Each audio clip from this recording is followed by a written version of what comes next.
computer audio. Let's see.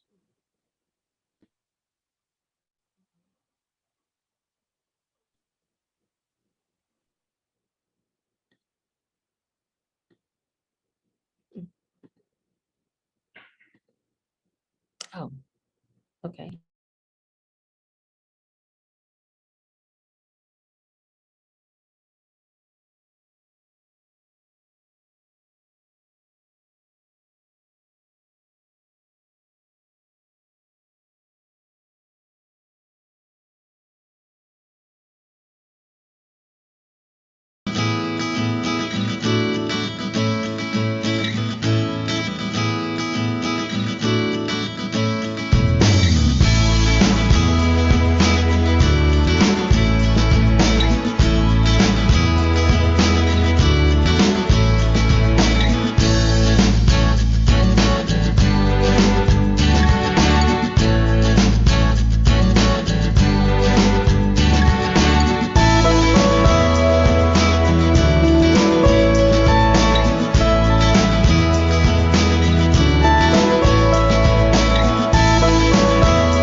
Welcome, everyone. Thank you for joining us for the Beyond the Microscope webinar series. My name is Olu Ibrahim, and I'm the founder and executive director at Kids in Tech. We would love to know who's joining us today. Please feel free to introduce yourself in the chat, tell us your name and where you're coming from today. Since our founding in 2016, Kids in Tech has been committed to exciting, educating, and empowering children to acquire the skills and confidence in technology through interactive after-school programs. Our programs focus on helping kids develop the necessary tech skills and aptitudes to participate and be future leaders of the 21st century. Due to the confluence of historical national crises, greatly exacerbated by COVID-19, it is important now more than ever that we explore what does the future hold for our nation's children, and how can we ensure that all of our nation's children succeed. This 4-part webinar series is dedicated to topics about education, technology, innovation, and business through the voices of folks directly involved in those fields. The goal of the series is to spark conversation, discuss how we can all work together to ensure all of our nation's children have the support that they need to truly reach their full potential. Our first webinar is entitled Building a Pathway for Diversity, Equity, and Inclusion in STEM. This webinar will focus on how Kids in Tech has been able to create the next generation of tech leaders to engage in STEM, gaining the skills and practical knowledge to become future leaders. You'll hear impactful stories and insights from Kids in Tech board members, community partners, and our program participants. Our sincere thanks to our generous partners who contributed to the series, Softworld and the Boston Globe, who made this series possible. And now a word from Tim Southwick, the Chief Revenue Officer from Softworld. Thank you, Olu. Very excited to be here today. Softworld is a consulting practice that focuses in the IT, engineering, and life sciences space. My role is both CRO, but also a member of the philanthropy team too as well. We're excited to be part of your team. Love working with you, Olu. I think when you think about education resources, diminishing the divide, and then obviously this being a true equalizer, and we're very proud and important to be part of this too. So thank you so much, Olu. Appreciate it. Thank you, Tim, and thank you, Softworld, again. We really appreciate your partnership. And a special thanks to the Boston Globe, who serves as our media sponsor for this event series. The Boston Globe is a 26-time Pulitzer Prize winning news source featuring premium national and local news content daily. With the largest newsroom in the region, the Boston Globe provides more news, analysis, and information about community events, sports, and entertainment than any other local news source.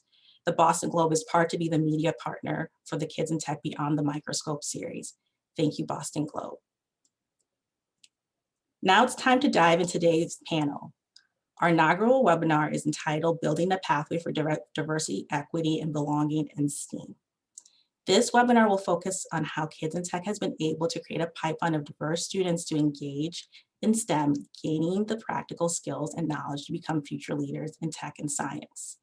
This part of the program will be a 30-minute panel followed by a 15-minute Q&A. Please put your questions in the Q&A chat box, and we'll get to as many of them as possible during the Q&A portion. And now I'd like to introduce our moderator. Our moderator is Dr. Joya Smith. Dr. Smith serves as the Vice President of Diversity, Access, and Inclusion at Suffolk University and is committed to implementing programming that increases awareness and knowledge related to equity and belonging. Before coming to Suffolk in the fall of 2016, Dr. Smith worked at Georgia Southern University as a Director of Educational Opportunity Programs, where she worked with the Federal TRIO program and other multicultural student initiatives. Hired initially at Suffolk University as a Director for the Center of Academic Success and Opportunity, Dr. Smith was promoted to a new administrative role as the Vice President of Diversity, Access, and Inclusion in 2017. Dr. Smith is also a Kids in Tech board member. Welcome, Dr. Smith.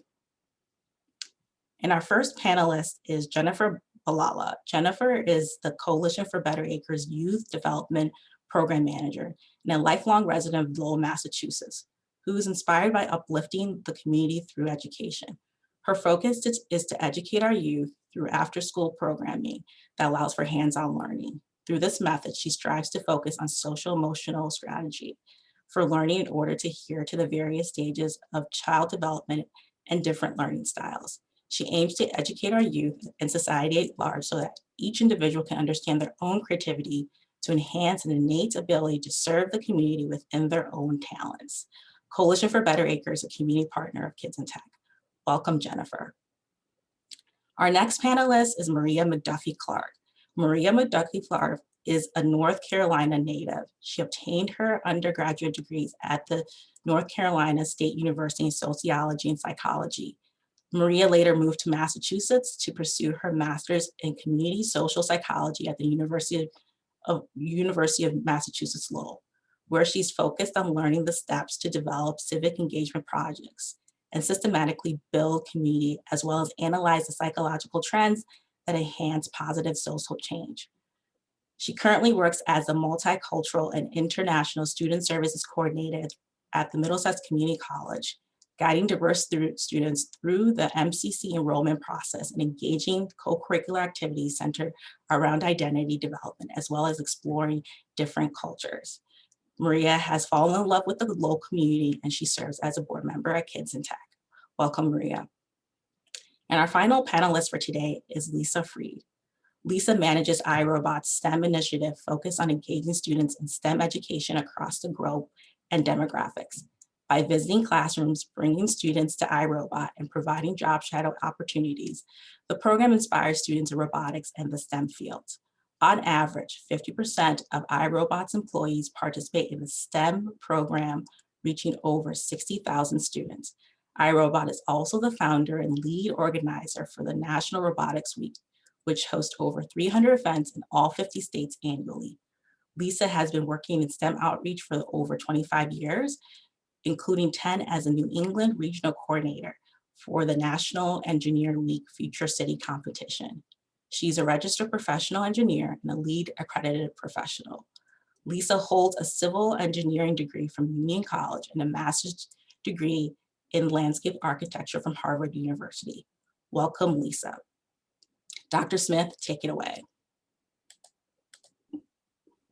Good afternoon, everyone. We are in for a treat. We have a fantastic conversation ahead, and I'm going to jump right to our questions so that we could use our time wisely here. So my first question here, how has the STEM education industry changed in the last 5 years? What would you consider to be some of the industry trends?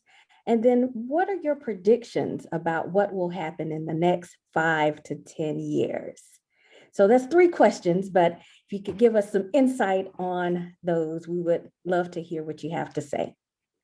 I'd be happy to start. I think one of the things that we have working in our favor is technology is more familiar now. Students have technology in their homes, right? They're carrying phones. They're using technology for better or worse right now to do school. And so it's not this foreign magical thing. And so for STEM education, we can now relate it back. And we can start talking about the technology in your house, the technology in your hand, and where did that come from? How do you want to use it? How do you want to make it better? And I think that enables us to inspire the students. I think we can use that to say, okay, but what other problems do you face? And that's where technology is going right now, is to say, what problems do we have to solve? And how can we have our students help us get there?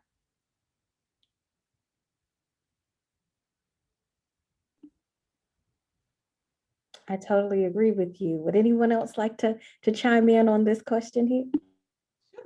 Sure. Just where I've seen the STEM industry change in higher ed is that more and more college students are enrolling in STEM. And that we follow that with the workforce here at the community college. What do students really need to help them be successful, to make that next step of like where they were, they want to grow, and it's really the STEM field. So I've seen that department grow significantly so just over the past 4 to 5 years.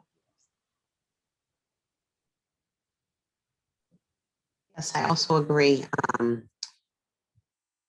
Today, as we have been mentioning, technology is everywhere. And, you know, our community is no longer afraid. When I think about my teenage child compared to my soon-to-be senior, I hope she's not listening, Mom. You know, the comfort has changed drastically, in 2 generations when you think about it. When my mother talks about doing anything with a cell phone, she calls me right up. Where my son, I'm asking him, So I see that there's it's a part of our society. This is what we have to focus on, even as a parent, the encouragement for my child in the future. This is an area that he has to be schooled on or comfortable with in order to survive in the future.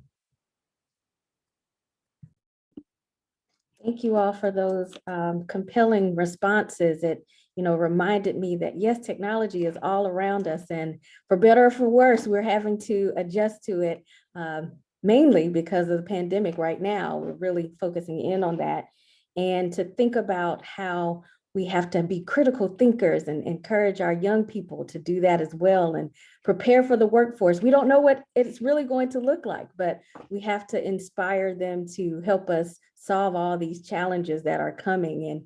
And Jennifer, I like you kind of referred to the generations and how we're bridging them together. You're talking about working with your mom with the technology, and your son is probably sharing with you things. And so we need that bridge. We need that way, that pathway to build connection so that we can keep moving forward, keep innovating, and all of that. So thank you. You kind of given us some insight on some of the trends. And I think the main takeaway is that we don't quite know exactly what they will be, but we know that we have to prepare for them somehow. So I have another question. How has the tech industry pushed or inspired the STEM education field with nonprofits and with schools? And I can probably tell you how it's pushed the schools. We're doing more and more with technology, teaching students how to work with different devices, and really it's a key thing because I don't want to jump into what challenges are right now, but I know that this pandemic has really enlightened us or illuminated a lot of the different things that our students are going through.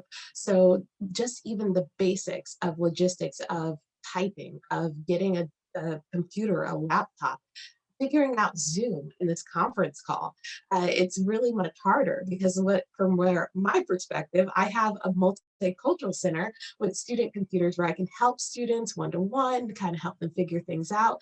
And it's all remote now. So those folks, I'm just like calling on the phone and doing major outreach to see if I can walk them through it over the phone. But it's been a major kind of challenge. And that's where things have definitely been pushed. We've really been pushed to really innovatively think, how are we serving our students? And how are we helping them navigate this STEM world or this tech industry? Because like Jennifer said, we're forced into it. So we have to do these things. We have to use these devices. This is how we're getting our information. This is how we are, learning about healthcare, but also really it's all about learning, right? So we've really had to learn how to relearn things here at school. I think we're also being pushed to recognize the value of hands-on learning. I think it's shining very clear right now because we're struggling to give that to students. But we know now that jobs require not just that academic portion, but it requires the hands-on learning. It requires the ability to take what you've learned and do something with it, to build something, to create something, and then to work with others. We're certainly seeing that value of teamwork, of social emotional learning cannot be forgotten, no matter how strong the academic side are. And obviously in the STEM field, we are definitely more aware that it doesn't start junior year of high school when they start thinking about colleges.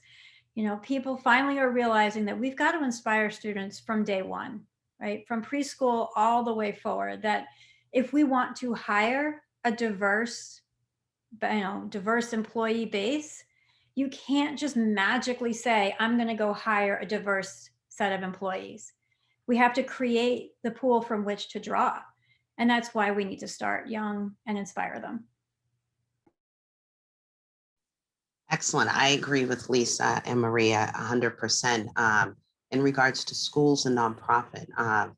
as they mentioned, as specifically Maria mentioned, the schools have been forced into paying attention to technology, how to navigate, what are the best strategies.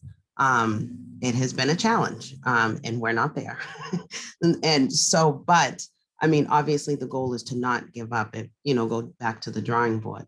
Also, as Lisa mentioned, hands-on is important and just as valuable as higher education.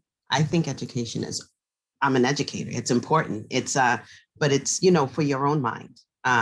But if you think back in the day, let's say trade was the number one for a very long time. History shows that those things are just as valuable.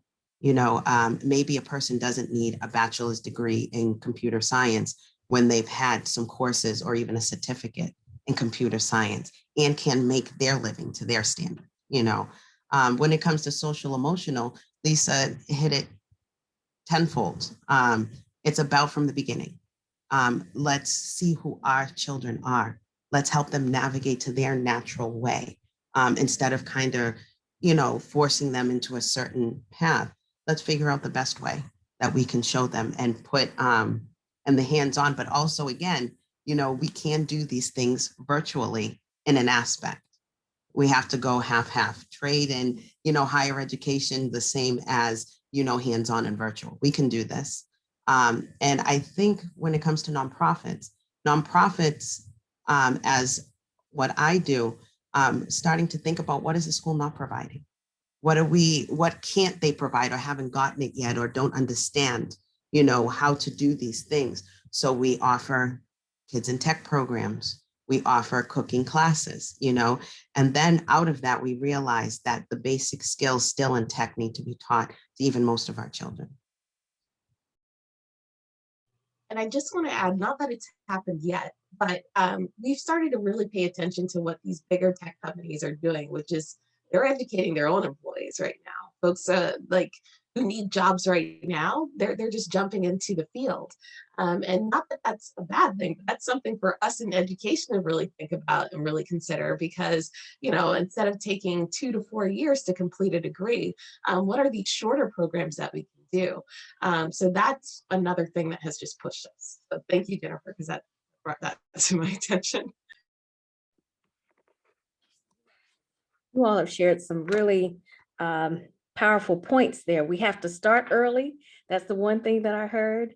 We have to reimagine the educational field, micro learning opportunities, and we have to find those opportunities for experiential learning so we can do that hands-on teaching as we go. So I agree with you wholeheartedly, and it sounds like our nonprofits and even the business world, they're jumping in and trying to help us because it's going to take all of us to make all of these transformations that we need. So now I'm going to ask another question here. What is the biggest challenge in the STEM field in relation to diversity, equity, and inclusion in this moment now? I'll happy to take that on. Because we're definitely seeing it now. The divide, it's so obvious. And you can choose a limited identity group, students of color, women, the intersectionalities of those different groups, but there's a divide there of support, of mentors, of representation. And it's really, it's left us with, I think, a lack of different opportunities. So when we don't have these different perspectives in this field and like we don't have folks that look like you in STEM, you're less likely to say, oh, well, I want to pick up this device or I want to do that career or maybe I can't. I'm the only one. And while it's a very proud thing to be maybe the only person in your class who is a woman or a person of color, it's also very challenging and tough to feel like the only one. That's a lot of pressure. And it also gives you an overall feeling like you don't belong. And that's just not true. This world is too big for us not to belong. So that divide becomes more and more obvious as we move through this pandemic. And it also creates kind of a double pandemic because it dips into everything. And when you think think about STEM, it's also STEM in healthcare and how they're using technology. And it's STEM in, I keep saying STEM, but it's also STEAM, right? So it dips into everything. Graphic design, whatever your heart desires that you see yourself in. You don't see enough representation. And that just doesn't make sense anymore. So that's the biggest challenge. Like you mentioned, all of you getting started much earlier, but also the biggest challenge is where do we go from here right now?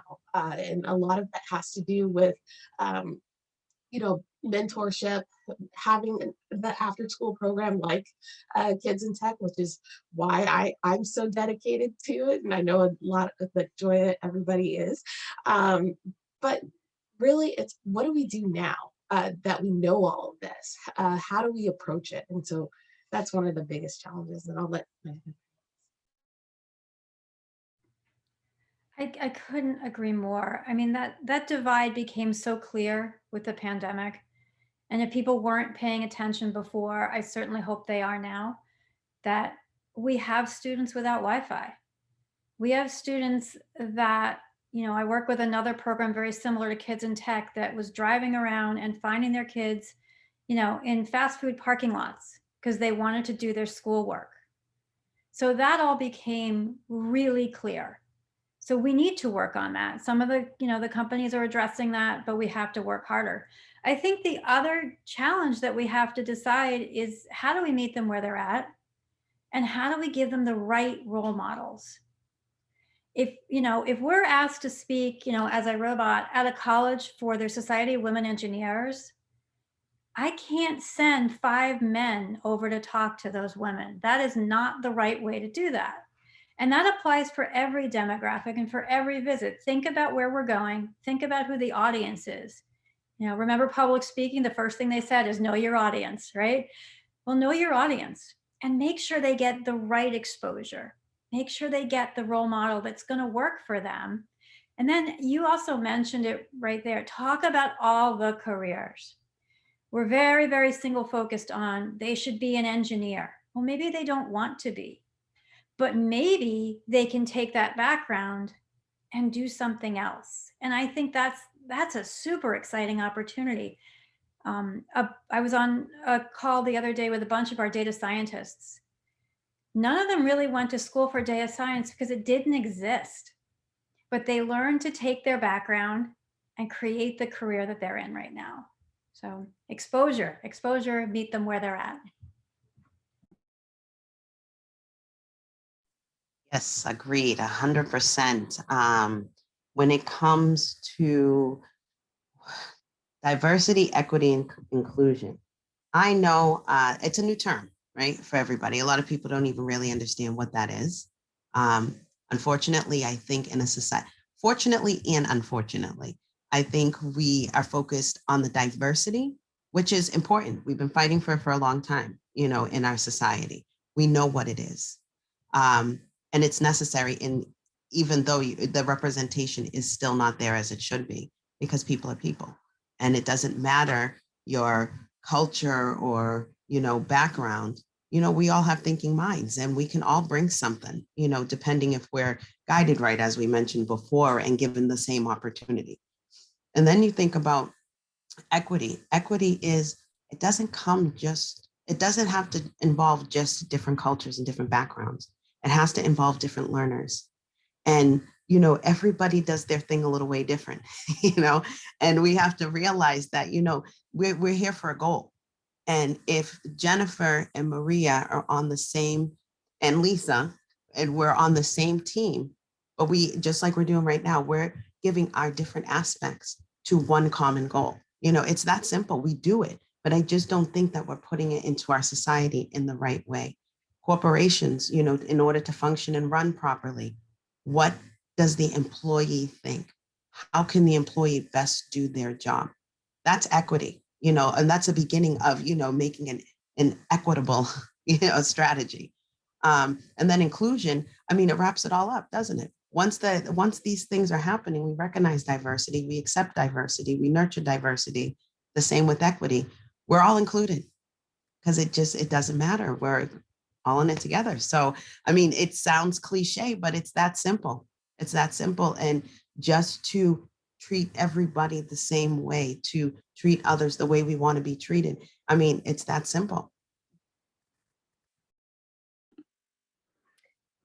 I am just so grateful for your words because, all three of you have shared exactly where we're going, and we're thinking about being equity minded. So we talked about how important representation is, exposure, all of those things, but making sure that people are able to contribute in the way that they can and bring their whole selves to a space. I think that's where we're headed. So I'm going to encourage everyone on this call. Let's think about how we can be equity-minded professionals. Let us think about that. How can you be a part of bringing someone else to the table and thinking about all the dimensions of diversity? We tend to think about race and gender, but there are a lot others that we could add into our mix. And so I don't mean to to take over here, but I'm going to go back to the questions because I'm not a panelist. I'm going to ask the questions here. So the next one, we've talked about some of the challenges. So let's talk about some of the critical changes that we must face in order to effectively change the future. You've kind of touched on a few of them, but please share with us a few more. I would like to start. I think, and you're right, we touched on it a little bit. It comes with our basic education, our children, from the cradle. I mean, we as parents, we do we potty train them. We teach them to walk. We teach them how to behave themselves. That's the beginning. And then as they have to go off and go deeper into their education, how do they do it? How do they best learn? One child might be able to write down their ABCs much quicker than another child, but the other child would just like to sing them. I know when it comes to even teaching children how to read, we have this idea that we give them a book and they sit in a corner and we read, and they have to read for 20 minutes. They're reading for a minute, 5. Maybe some of them may do 20, but we should read to them because it's another way of learning, and it's a representation of what reading is or how you can read, and they're engaged. And when you can change the tones and the excitement, then they learn to love it instead of just handing them a book and say, hey, just go read that over there for 20 minutes, and let's find, topics that they're engaged in. Reading is reading. Yes, books are good, but if it's an article, that's fine too. Anything like that, as long as we encourage the reading. So I guess that's where we start. That's where we start understanding how our children learn best. And then it just develops right up to adults, because the same teaching doesn't change. We direct, we learn the person, so we're able to best teach them. So that makes so much sense. And as a parent of a student who doesn't like to read and never liked to read, that one resonated so much because the assignment was always read for 20 minutes. And if I got 2 minutes out of him, I was happy he read. And it works. But being relatable and knowing that student, it makes all the difference in adjusting the learning style for the student. I think that's a change that it's really hard to implement, but I know that, teachers have to get the curriculum done and they have to teach to the MCAS and make sure they cover everything. And so they go through the lesson really quick. And for some students, they may be super bright, but it just didn't resonate. As a tutor, my job was to find 5 ways to explain the exact same thing, but find the one that worked for the student. And if it meant I had to act out algebra, I did, right? And I think that makes a lot of sense for these students to find their learning style and to be relatable, right? I always tell the story of our outreach visit to a school in Lowell. And my volunteers were looking out on this audience of middle schoolers, and the faces weren't excited. And we're talking about robots, and they weren't excited. And it was my coworker who realized, wait a minute, let me try something. And she's from Brazil, and she started speaking in Portuguese. And all of a sudden, the faces lit up because these engineers were relatable. They could be just like these kids. So that's something we really need to strive for. And Lisa, Jennifer, you touched on it very much so about like this time. We never have enough time, but it's also embedded in these different systems that don't give us enough time, these systemic issues that resonate down where we don't have time to relearn or to take the time to like figure out what is the learning style here.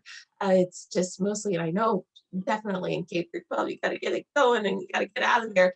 Maybe we have a tiny bit more time in higher ed, but like it's really just not enough time.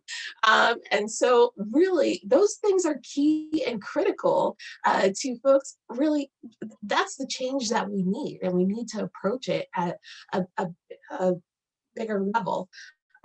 Because we do have different programs where it does target different identity groups.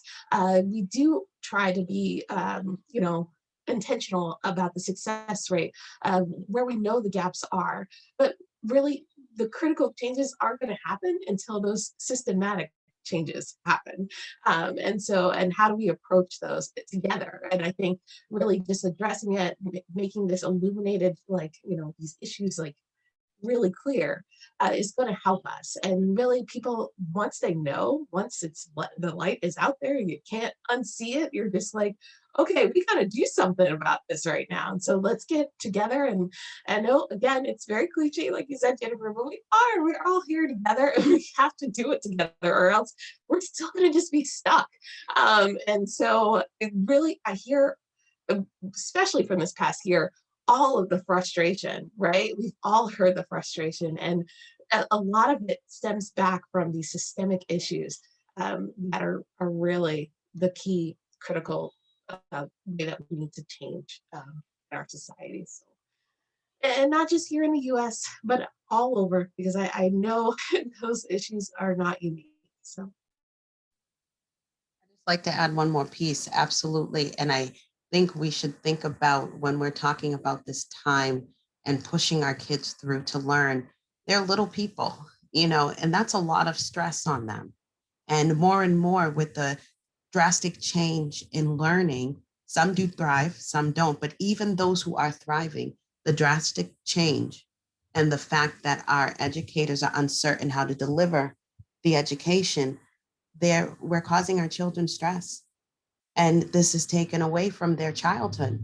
They should be joyful, they should be happy, and that's what gets them to engage. So while we're pushing them through, we also have to think about, the mental health of our children. And then later they're going to become adults.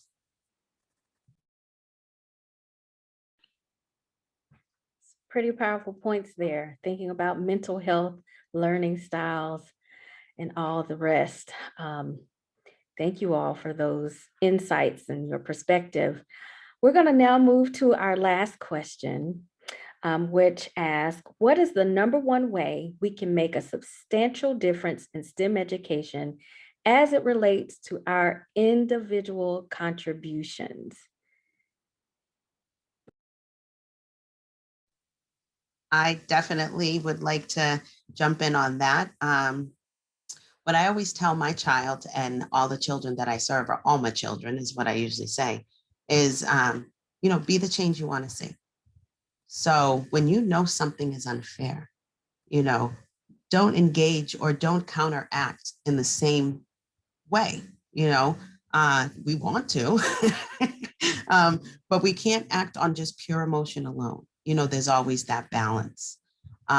So if I want to be looked at as just a person, then I must look at everyone else as just a person, no matter what color, what language, even how they dress. It does not matter.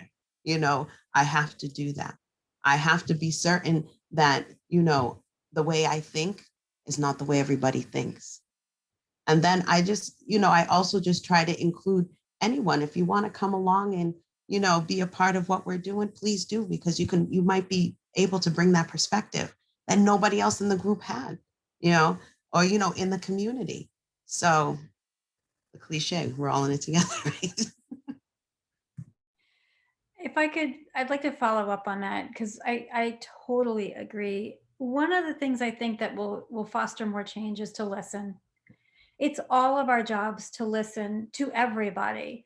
My coworker is Black, and a lot of times she'll read an email, she edits for me, second sounding board, all of that. But thankfully, she has the courage and the self-confidence to say to me, you know what, that makes me feel uncomfortable the way you wrote it.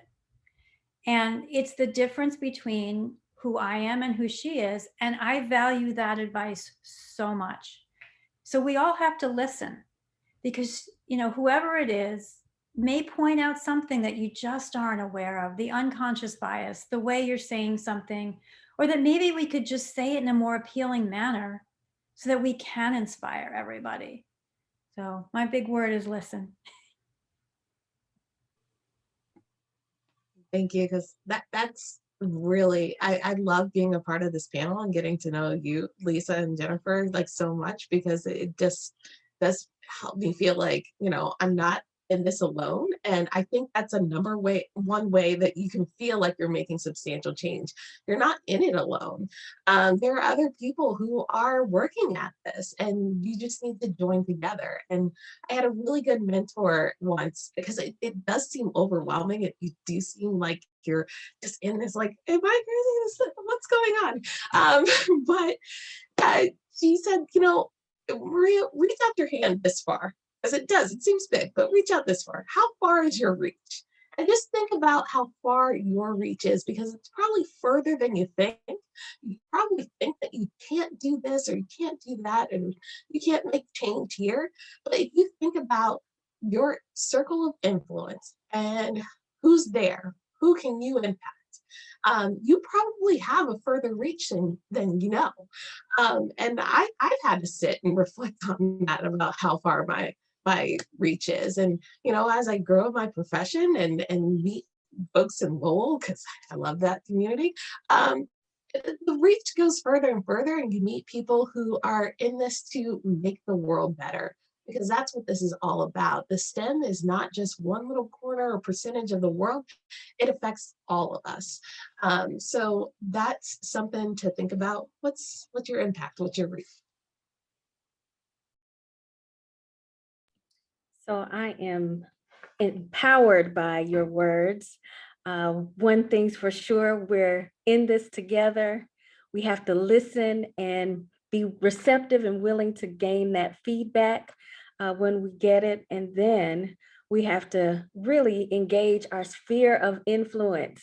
So thank you all. I appreciate your thoughts, your words, and your action steps. You all have given us some action steps. You told us, some of the ways that we can continue this work with the STEM field, building the bridge for diversity, equity, and belongingness.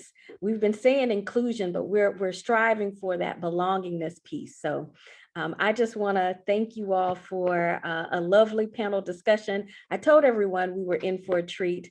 I hope that people have some takeaways, and if you would, for our audience out there, please put in the chat something that you learned or something that you will take away from this conversation. We'd love to see what you're thinking based on our conversation here. But we also want to, before we get into Q&A, we're going to engage our audience and we're going to have a poll put up. And the poll will ask you a few questions here. So audience, please join along with us. All right, our poll question, number 1, have there been improvements to diversity in the field of STEM? So from your perspective, have there been improvements to diversity in the field of STEM? Yes or no?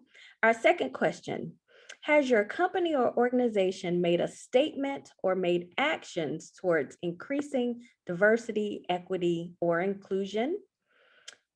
That's yes or no. And then number 3, would you like to connect with Kids in Tech to help further our reach of preparing a diverse workforce for STEM? And that answer should be yes. That answer should be yes. So you have 3 questions here. We'll give you about 15 more seconds to respond to our poll, and we're going to close it out. And again, we're looking for your responses in the chat that will let us know what you're taking away from our conversation today. And then in just a moment, we're going to ask our questions that you all submitted. Okay, so in response to our poll, have there been improvements to diversity in the field of STEM? 89% of you said yes. Only 11% has not seen any of those improvements yet, but we know based on our conversation, those in this field, which is really all of us, we're going to strive for more representation that'll give us that diversity. Our second question, has your company or organization made a statement or made actions towards increasing diversity, equity, or inclusion? 87% of you said yes. Only 13% are still working at it. We want them to join that 100%. And we're hoping that the companies are making more than just a statement. We're looking for actions. And so hopefully if those companies are on this call, we're looking for you to help us with some action. And then our last question here, would you like to connect with Kids in Tech to help further our reach of preparing a diverse workforce for STEM? And the answer to this question, not quite sure why it's not 100%, but next time, hopefully it will be 100%. Maybe the other percent is maybe working in other areas. And so that's okay, as long as you're doing something, we ask for you to collaborate and be involved with us. So thank you all for answering the poll and putting your responses in the chat. Now we're going to move to our questions. And so an anonymous attendee asked, parents and teachers are relying on kids more than ever to show them tech that they did not necessarily grow up with. How can we still let kids be kids? Uh-oh, I'm sorry, I lost it. It moved on me, I'm sorry. How can we help kids be kids? Anyone like to respond to that? I know we were talking about. I think, Jennifer, you probably responded by typing. Yep. I was just coming, I'm like, I think I did that. Yeah. I didn't know it was going to do that. I'm so sorry. But what I answered is that it's the schools, committees, school departments, schools, including the teachers, administrators, and the parents have to work closer together. And then the curriculum, there needs to be a reconstruction of curriculum that is more effective. And so our children are not, as we talked about, being forced and pushed and, or speeding up their education when they're not obtaining. Again, sorry about that. No. I definitely agree. And if I could jump in, just like, again, like those big structures, like I talked about, those systems that we think we don't have any say in, that we can't do anything. If anything this year has taught you, is like anything can change at a moment's notice. We changed entire systems overnight to virtual and remote. Was it easy? No, but we did it. And I think that we can rethink about our curriculum. I think we have to. I don't think it's a choice anymore. And we must, to your point, Jennifer, really get parents and teachers and the school committees together in one room. Not that they don't meet together, but really those voices need to be heard about all the different issues that are in all the different homes. Because again, like to Lisa's point, folks don't even have Wi-Fi in their homes. How are they connecting? Their voices are lost even on a Zoom call because they're just, voices on a phone. So we've got to think of a better way, and I don't think it's impossible. I really don't. When push comes to shove, people adapt and they adjust, and that's what we got to do right now. Okay, so Melinda McPherson asked, certainly technology is all around us. One of the pitfalls that I face is falsely assuming that my undergraduate students are adept at using various technologies. For example, the learning systems. My elementary age kids have had many STEAM opportunities that my college students did not have. As we consider fostering an environment for our young learners, Can you speak to bridging this gap for our older students? I can take a stab at that for the higher ed, like, well, for community college students, because they're non-traditional students. They're at any and every age from all walks of life. We have international students from 22 different countries. So that, if you can imagine, there's a lot of people who have a varied amount of expertise with technology. So how we address this is one-to-one mostly. So we have a online boot camp that our ACE department actually developed. So it's a bunch of videos that kind of walk people through things.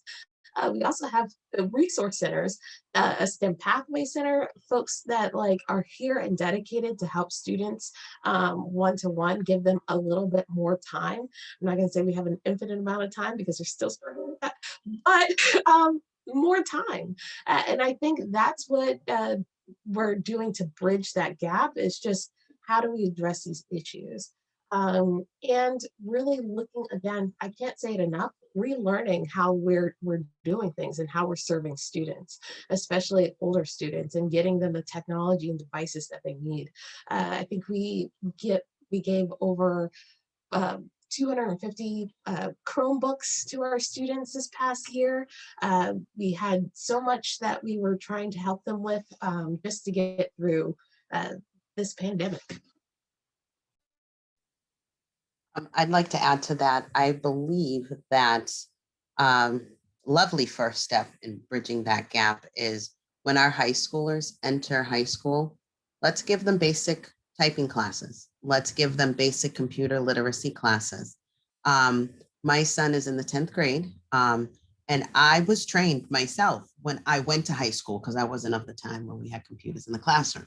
So I only because of that, I went to a technical high school. The only reason why I learned the skills that I learned is because of the shop I chose to take, where they taught us typing, they taught us basic computer skills, work ethic type of things, but leaving it to the technology part, that typing and that understanding of, Microsoft Office and, it benefited me so much in the drastic change that later came after I graduated. Without that, my career would have worked out much differently. I would have had a lot more challenges. So I encourage the high schools to make that a basic class for our oncoming freshmen. Curriculum changes, that's what I'm hearing. So yes, we need to have that basic computer literacy. I remember learning how to type and I'm so grateful for that experience as well. I'm actually going to direct this question to Lisa. This one comes from Robert Karski. How can we make STEM education and careers more attractive than sports and performing arts? So Lisa, take this one away. Yeah, I noted that we needed to get to that one. I think it's a great question because, every kid wants to be the superstar, whatever, NBA player, baseball player. I want to make sure that I'm, the head in the nutcracker. Like, they all have that other side. And I think one thing we have to first say is that other half of your brain is going to help you do whatever other academic thing that you choose to do, because the balance is so, so important. But I think we have to make sure that STEM careers are not science fiction. They're not magic. They're real, and they are incredibly exciting. And when we give kids that hands-on piece, that's when that happens, right? When I hand a kid a robot and a screwdriver and I say, have at it, and they take it apart, their little faces are so excited. That's actually how we met Kids in Tech, right? At iRobot. They came in, they had a tour, and then we said, here's some robots. And that's how the magic happens. So I think we have to make it real. I think we have to show them that, even sports has science. I mean, I love baseball. I cannot wait to be able to go see a baseball game. But there is so much science and physics behind baseball. So we should use that STEM to make the sport even more exciting for them. I agree. It sounds like we have to remind people that STEM touches all fields. It's that career exploration piece. We got to, share with students and young people that, there are several different careers that are related to all industries that have some form or a connection to a STEM basis, so that we can move forward. And haven't we learned that in this pandemic? Okay, we have one other question here that I'd like to pose to the group.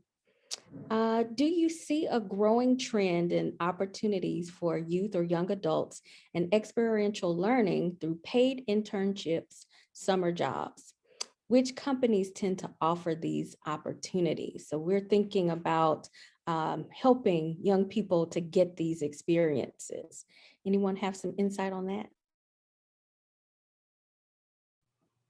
I can tell you that, like, for schools like, well, any school in higher ed really has a summer internship or internship like office, or they should, where they really do address like hands-on experience within STEM fields, but all fields. Middlesex definitely does. We sit down with folks. We have, what is your interest? We have a 1 credit IDS course that explores STEM careers. There's also different other software that we use to help students figure out what are they good at, what do they really want to do, and you know, they're called focus two and handshake and all those fun things. But you sit down with somebody and really start thinking, what am I good at and what do I want to do? And really, we connect with so many different organizations and companies that someone is able to help you either do mock interviews for that internship, get in touch with someone, network. I see all these different questions that I wish we could get to all of them, but jumping in with that exposure, like just making those different relationships and building those relationships, that's what we do. We build relationships with different folks and say, hey, can you come on campus or we can go to you? Just like we said in the Kids in Tech after school program, just working together. That's how you get that experiential learning going and get the youth excited about these different opportunities. I'd like to add in regard to that about paid internship and summer jobs. That's a big thing, especially for our low income families. If I speak about this, actually, let me not jump ahead of myself. Coalition for a Better Acre is involved in a program called Commonwealth Corps. It's similar to AmeriCorps and the original kind of Peace Corps. It's giving your time, but where it differs is that it's paid. Like the Peace Corps, usually, you know, you go, you don't get paid, but you have this experience. They do give you a stipend to live and stuff like that. Same idea. The Commonwealth Corps is for 18 and older in the state of Massachusetts, and it is a paid like internship. So it's about 10 and a half months long. They get, a low stipend, but it's a stipend, you know, it's a stipend. These types of programs are out there, but we need to advertise them better to our low income communities. I work with Commonwealth Corps and who is housed by an agency called Massachusetts Service Alliance. And and we've been on this discussion about DEI and how how the agency or the program is being inclusive.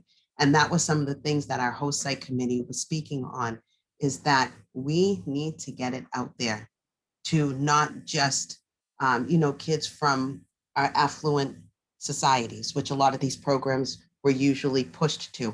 I'm not going to say by purpose, but that we were talking about the opportunity, aspects of our society. So what makes this more, how do we push this to our lower income families? And we discussed how language and making sure that the parents understand what this means, because a lot of our maybe parents who didn't have higher education opportunities or don't understand the wording of even a flyer or a informational sheet or anything like that. Let's change up the wording. Let's push it into these communities so we know that we're having a level of parity. And I think when we do this, and as we continue to do this, these opportunities are going to be more inclusive to our youth and involving in STEAM and all kinds of, career opportunities. I also add, like, just on top of language, Jennifer, just like, because I see another question about ability status. Um, we've been innovative about how do we reach folks remotely with different ability status. And really that's just bringing attention like, okay, how do we work this? I probably said it way too much, but relearning. And it's possible with STEAM. You have all of these folks together within like science, technology, engineering, art, and math to really rethink how are people like being addressed. So if it's not just in a different language, what kind of format are we doing it? Is it something that is ADA compliant? So I know that's something that we've really revamped a lot of our web pages, still working on it, but like how are we compliant in that and how can we reach more people? Because folks, those perspectives are critical. They're going to be critical to how we move forward in the world, and we need those voices. Absolutely. I would totally agree there. And the universal design for learning is something that we think about when we think about the ability and how it impacts the learning environment. So we have some really good keys here. I hope people are writing things to take away with them. And I have one final question, and we're going to get to this one quickly. This is from Matthew Byerly. I'm a music teacher. As such, I really want to learn more about what we can do to further integrate the A in STEAM. Thoughts? So we're thinking about arts that are part of STEM. I'm thinking music has gone really techy like recently. That robotic like sound is really kind of captivating to most folks. I mean, at a different generation, but really. You can use different sounds, different things like to put people together. And really, I've been amazed about how musicians and bands have used Zoom to like sync up their sounds together where it seems so seamless. And that's not something that just happens. That involves a lot of technology. And then it makes people feel great. So that's the emotional part of, the art piece. I also think that, there's no small feat in graphic design and how it appeals to the eye. That's hard to do on technology, from going from paint to the screen. It's really a lot that you can do to integrate art into STEAM and within STEAM, and to highlight how important it is. We're missing, I think, when people's mental health, that art piece is a big part of who we are and how we express ourselves. It's not just numbers on a screen. We really need that expression of like how we are feeling, either happy, sad, whatever it is. So those are my initial thoughts about how to integrate art into STEAM, but that's because I'm such a mushy-gushy kind of psychology major. So there you go. You cannot do engineering without art. It's almost impossible. Every design project starts with somebody sketching out their idea, right? Drawing pictures, right? It's all kind of wrapped up into itself. If you want to apply for a patent, you have to put down a sketch of what you did.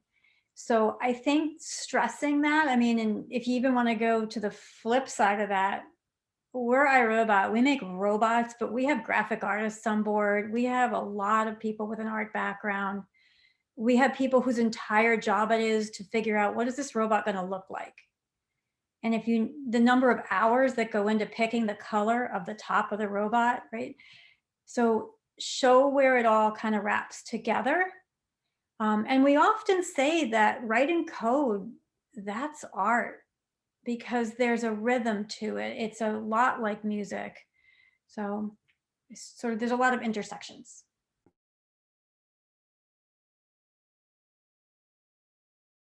Just one more thing. You can also bring all of these musicians from different parts of the world now on this call, like on Zoom. And that's something that's been crazy strange and different. So you can bring all artists together with this virtual world now. And I think they've done a lot of creating within this time and had time to do so. So that's something else just wanted to there in Highland. So I must say we have run out of time here. Thank you, panelists. You did a fantastic job of illuminating how we can go forward and bridge this gap and make sure that we have all voices at the table. And the last thing I'd like to leave us with is that we're all in this together. Let's listen and collaborate. Let's listen and collaborate. Thank you all. Thank you so much. And I'm going to turn it back over to Olu. Thank you so much, Dr. Smith, for moderating. What an insightful panel. Thank you to Jennifer, Lisa, and Maria. Thank you for all your insights you shared today. And I hope the audience got something out of this conversation about action steps about how can we make a more equitable future in STEM for all our kids so they can thrive. So thank you again, ladies. And now I would like to introduce Ms. Scannell. Ms. Scannell is a lifelong resident of Lowell, Massachusetts, and she is a teacher at Lowell Public Schools with the Moody Elementary School. She's also the coordinator for the Kids in Tech program at the Moody Elementary School. Ms. Scannell, thank you so much for your partnership and welcome. Please take it away. Hi, everyone. Good afternoon. I'm the fourth grade teacher at the Moody Elementary School, as Ulu just told you. I've been working with the Kids in Tech program for 3 years. And I have 2 students with me that I will be introducing to tell you a little bit about the program. Both of these students have been with us for 2 years in Kids in Tech. We reach 3rd and 4th graders in an after-school program, and it's been great. It's been fabulous. The kids love it. They very rarely miss an afternoon. They love coming. It's been really successful. We've gone on field trips. Unfortunately, this year, the field trips are remote field trips, but we've gone to places like iRobot. The kids have learned how to take the robots apart, how to put them back together. They've learned coding. They've had representatives from several different companies come in, and the students are able to really see that they're humans in the businesses that they're learning about, and it's really kind of nice for them. We've had companies like Comcast that came through at the beginning of the pandemic and made sure that our Kids in Tech kids had Chromebooks and also had internet so that they could continue not only the Kids in Tech program, but they could also continue with our remote learning. So we've had to do both. We've had to learn along the way, but Kids in Tech has been great for helping us to get to that point. The 2 students I'm going to have you meet today, Isabelle and Bianca, both are 4th graders this year. They started with Kids in Tech in 3rd grade, and both of them have been amazing at how well they've been able to help us older people learning technology of the computers through the pandemic. They've been able to talk me several times through how to do things in Kids in Tech as well as in the classroom. So I'd like you to meet Isabelle. And Isabelle, could you turn your camera on for us? And Bianca, you could also turn yours if you'd like. And so that everyone can meet you. Again, Isabelle is one of our 4th graders, and Bianca is one of our 4th graders. So I'll start with Isabelle. Would you like to introduce yourself and tell everybody a little bit about your experience with Kids in Tech? Hello, everybody. My name is Isabelle D'Souza. I am 10 years old, and I love the Kids in Tech program. It helps me actually a lot think about careers that I might be able to do when I grow up. And I've had a lot of great experiences while we went on field trips. Also, I love when the engineers, when we go to engineers field trip and stuff like that, because you can learn about their jobs, and maybe you can be an engineer one day or any other job that we have experienced. Once, one of my favorite experiences was when we had to take apart a I think it was a vacuum robot from iRobot. It was very, actually, very cool because you could see all the parts and things like that, and you could work as a team with all your other classmates and teachers. In the Kids in Tech program, you get to spend time with others, you get to learn how to work in a team, and you can make great friends, new friends too. Also, I wanted to say that the teachers that teach the Kids in Tech program are great, like awesome, and also the students are very nice and respectful and things like that. But yeah, those are my favorite parts about the Kids in Tech program. It's a very great program, and think about joining, maybe. Thank you, Isabelli. And again, Isabelli has been great with when we were working on coding. So remotely, some of the children could not figure it out, and Isabelli was able to take her time and just talk to us remotely, myself included. I was a little confused, and help us all get through it. So it was a wonderful, wonderful experience. We all miss being together at Kids in Tech. Right now, we're remote, but we're getting through it, and hopefully we'll be able to get back in and do some more. iRobot was the one we got to go take the robots apart and put them all back together. We've gone to Boston. We've gone to a company in Lowell that was working on bone glue. We've done lots of different things. And Bianca again was another student who's been with us for 2 years. And she had one of her favorite, I think, and Bianca, maybe you can tell us about, is building a robot. Not a robot, excuse me, the computer. When we built the computers in class. But I'll let you talk about what's your favorite part. But this is Bianca. She's in 4th grade as well at the Moody Elementary School. Hi, my name is Bianca, and I think my favorite part of Kids in Tech was building and just building the Roombas because I learned how to build and what it was inside of them.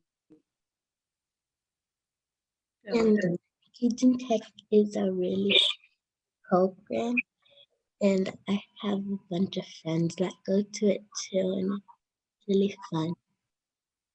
Yeah, Bianca, it's a nice afternoon, right? To be with your friends doing something different, but also learning about something important, something that you can use later, we all hope. And as I've said to the Kids in Tech, they're learning what's working and what's not working through our pandemic. And they'll be the ones to help us, right, Bianca, to help me figure out what I need to do next? Do you help me often? Right, Bianca? Yes, yes. So these are two. We have in our afternoons program, we have 12 to 15 students that come. And when you spoke earlier of languages, we also have students sometimes that English isn't their first language. They're learning English as their second language, and we help each other with translating. And we have teachers in the building that help translate. And what the kids have enjoyed is when they meet people in industry and in businesses that also can translate. So I hope you enjoyed meeting our students at the Moody. And thank you, Ms. Lulu, for everything. Thank you, Ms. Scannell. This partnership works because of you guys. So thank you again, and thank you to the partnership we have, and thank you to Isabelli and Bianca. You guys were great. Thanks again, Ms. Scannell. So thank you again to SoftWorld for being our visionary sponsor for this webinar series. And thanks again to the Boston Globe for being the media partner for this webinar series. As part of this series, Kids in Tech is also partnering with companies and West, Women in Enterprise of Science and Technology, to host virtual experiments and presentation with kids and families. Our first virtual experiment will be hosted by Mini PCR Bio, focused on fluorescence and STEM experiments that glow. This event will be held on March 17th, 2021 from 4 p.m. to 5 p.m. You can register on our website. And our next conversation will be held on March 24th, 2021, where we will be exploring the importance of art and STEAM. I saw a lot of comments about the importance of art and STEAM, so I hope many of you guys will join us for this important conversation on March 24th.